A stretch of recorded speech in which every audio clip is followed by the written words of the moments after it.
wouldn't judge us. I know. And he's an OG in this entire hosting game. An icon. He had 27 seasons, Millions. 5,000 episodes, Trillions. Here's our first guest, Jerry Springer! Pure Evil, the Jerry Springer TV show files deep dive capitalism, pop culture, and true crime. Hey guys, it's me here, Comrade Lavender here, and I'm back with another YouTube video here. Today I wanted to talk about the Jerry Springer reality TV show and the dark reality of it. But before we get started, all my YouTube videos related to this topic will be on the screen right now if you would like to check them out. So let's get into this YouTube video topic. This used to be a couple of executives sitting either in Hollywood or in New York, and they would decide who the big acts will be, who the stars are going to be. And that was the first time we have regular people being who you watch on television. It's the people have become their own entertainment. And we decide who the stars are, not some executives. And it makes you wonder, why would anybody subject themselves to this level of humiliation? What do you think, Anza? Should we have her sit there, or do you want to pull up a chair? I got introduced to the Jerry Springer Show back in 2002. I was in a bad relationship, so I knew if I confronted them on national television that there's nothing that he could do about it, that the world would find out how big of a monster he truly is. So when I talked to the producer, he said that he wants us on TV. He was like, I'm gonna fly you out. I was like, fly? Plane? Many of these people were never on an airplane, never in a hotel, never on television, certainly. That was a big deal for them. He had a limousine waiting for me. I felt like royalty. I thought I was dreaming for the longest time. The Jerry Springer Show was a highly successful, controversial American tabloid TV talk show that aired from 1991 to 2018, renowned for transforming daytime television into a spectacle of chaotic confrontations, scandalous secrets, and physical fights. Hosted by former Cincinnati mayor and news anchor Jerry Springer, the show defined the era of trash TV, focusing on sensationalized, often absurd, family and relationship drama. The show debuted in 1991 as a conventional, issue-based political talk show in the vein of Phil Donahue, featuring topics like homelessness, gun politics, and guests such as Oliver North. Due to poor ratings, the show was revamped around 1994 by producer Richard Dominick to focus on sensationalism. The show was hated by many, considered tasteless trash with its focus on weird family drama, sexual fetishes, fights, and sometimes all three of those elements combining in odd ways. The Jerry Springer Show a fake, the fights rehearsed, the guests coached in what to say and do? Well, that headline story is not news to us because for the past few weeks, we've been investigating those claims, talking to some of the guests who have appeared on this incredibly popular daytime show. And tonight you will hear their stories firsthand. And by the way, I want to tell you that I am the co-executive producer of a daytime television program called The View, which in some cities airs opposite the Jerry Springer Show. She sleeps with you, she sleeps with you. It is the only thing on American television that isn't canned, that isn't written ahead of time by professional writers. Hey, do I ever hit you? Yes. Isn't it refreshing to have something on television that is absolutely raw and honest? Raw? Maybe. But is it really honest? Not according to these people. They wanted us to stick to the script that they pre-wrote for us. So you were being brought on as pure actors. Exactly.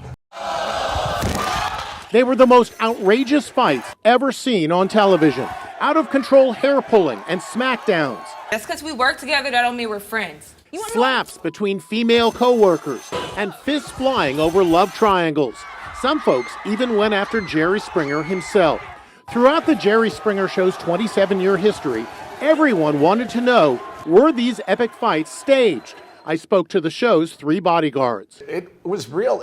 These people were finding out a tremendous, heartbreaking surprise, and they reacted appropriately. The new format encouraged physical brawls, flying chairs, and audience interaction, with the audience chanting, "Jerry, Jerry," during fights. Despite a shaky beginning, it quickly rose to prominence, leading to a syndication across 40 countries and 8 foreign language imitators. But what it debuted which is relevant to this piece here, is a willingness to scrape ever lower in the human behavior barrel, in a constant chase for higher TV ratings. The Jerry Springer Show ran across 27 seasons and was a success for the exact same reasons reality TV shows today are successful. It was cheap to produce, and it invited judgment. It was a program looking for scandal and outrage, which at the height of its popularity it had a ton of for sure. It reached its peak in 1998, surpassing the Oprah Winfrey Show in ratings with roughly 8 million viewers. The Dark Side of the Jerry Springer Show, The Dark Side of Jerry Springer, both as a man and his reality television show, centered on the deliberate reality TV exploitation of human misery, the manufacturing of violence for ratings, and the normalization of sensationalized, trashy content, which even Springer himself later admitted ruined the culture. Jerry Springer was a vocal supporter of Israel, the colonizer country that is currently since 1948 been genociding Palestinian women and children, often describing himself as a passionate supporter of the Zionist state, which he viewed as a necessary homeland and a beacon of justice. He strongly supported Israel's existence and security, stating in a 2023 Instagram post that Israel faces a demonization campaign and is the fulfillment of a dream of 2,000 years. The Hollywood Demons Season 2 premiere April 2026 exposes the dark, chaotic behind-the-scenes world of the Jerry Springer Show.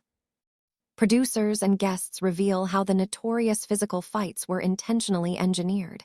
TV producers were accused of targeting desperate or emotionally fragile people from poor backgrounds, promising help, but delivering them to be ridiculed and humiliated for entertainment. Producers actively sought out guests from areas described as the Springer Triangle, spanning parts of Tennessee, Ohio, and Georgia, often targeting individuals with limited resources or challenging life circumstances. Former staff admitted to coaching guests to escalate conflicts, instructing them to scream, spit, or act outrageously, while purposefully withholding information from the opposing guest to trigger a physical confrontation. As you can see, every sleazy detail of the invented story is carefully plotted, including this stage direction. Jenny will turn to Jason and tell him, although she loves him, she's also been seeing someone else for the past 6 months. She wants to tell you something, so go ahead. Why don't you talk to him and I'll stay out of it. In fact, I'll get back here. Jason, there's something that I need to tell you. I just want you to know that I love you a lot, but I've been seeing someone else for the past 6 months. The whole point, of course, is to set up the fight scene, the centerpiece of most Springer shows. It sounded more like a threat to other Springer guests we talked to. I had a phone conversation with Norm, and he had stated to me that any person who went against the Jerry Springer Show would be sued for $80,000.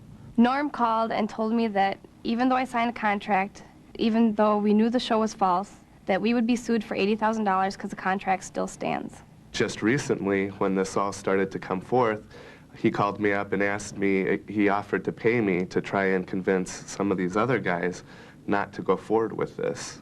He said, you know, how much do I have to pay you to stop this whole thing? Producer Norm LeBeau wouldn't talk to us, but has denied publicly that any of his shows are staged. And the show gave 2020 sworn statements from various people claiming Doug Stanhope and Roger Mellon were not telling us the truth. The show also released this written statement, saying they have a firm policy against lying. Quote, "We have full confidence that the overwhelming majority of the people who come onto the Jerry Springer Show as guests are honest, and the overwhelming majority of the people who work on the show are honest." So what's Jerry Springer's role in all of this? Do you have any reason to believe that anyone in the show didn't know? Did Jerry know? I find it hard to believe that he didn't know. I mean, I can't prove that he doesn't know. I mean, he's got to be pretty stupid not to know. Of course, he's going to deny it, and he's going to use Norm as a scapegoat because he's a producer, and he's going to say, I had no knowledge of this happening. I was under the impression that all the shows, and I quote him, are true.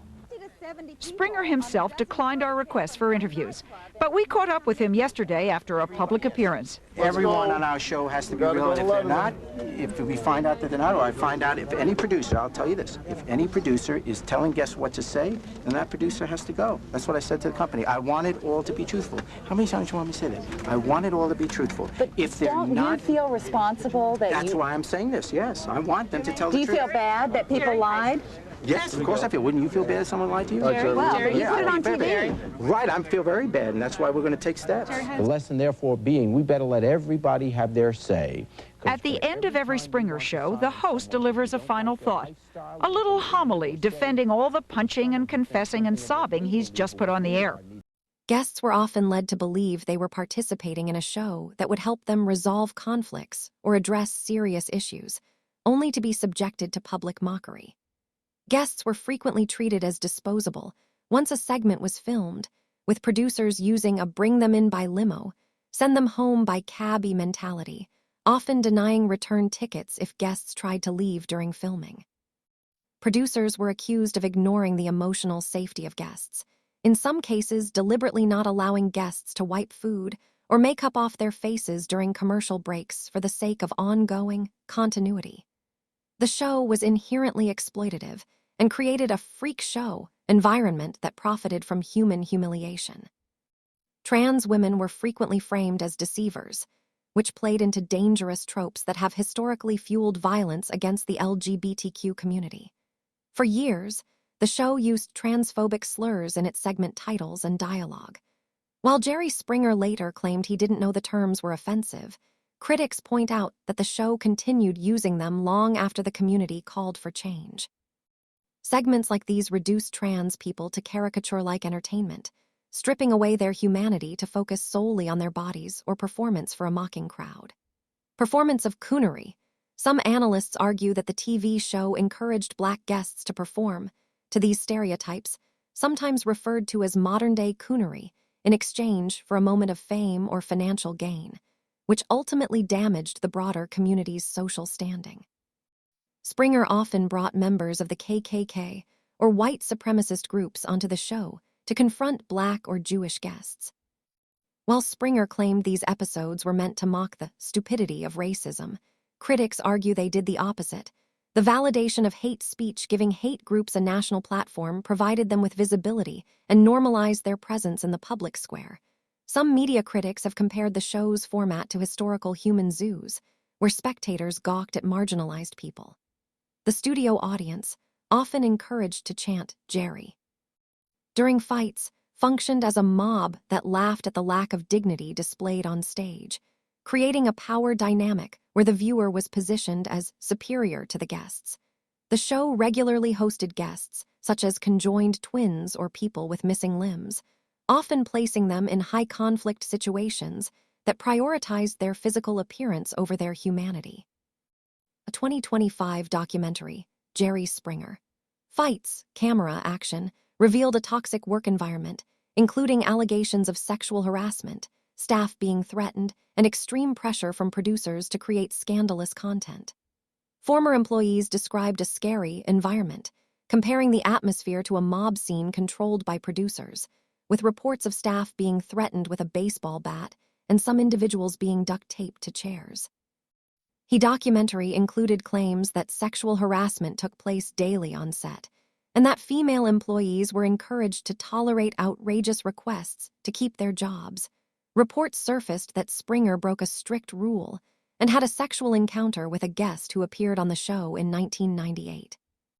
Scandals and controversies on The Jerry Springer Show include: in 2000, a love triangle featured on The Jerry Springer Show resulted in a real-life murder just hours after the episode aired. This segment, titled Secret Mistresses Confronted, brought together 42-year-old Ralph Panitz, his new wife Eleanor, and his ex-wife Nancy Panitz in a televised spectacle of screaming and public humiliation. Following an episode titled Secret Mistresses Confronted, guest Nancy Campbell Panitz was murdered by her ex-husband, Ralph Panitz, shortly after they appeared on stage with his new wife.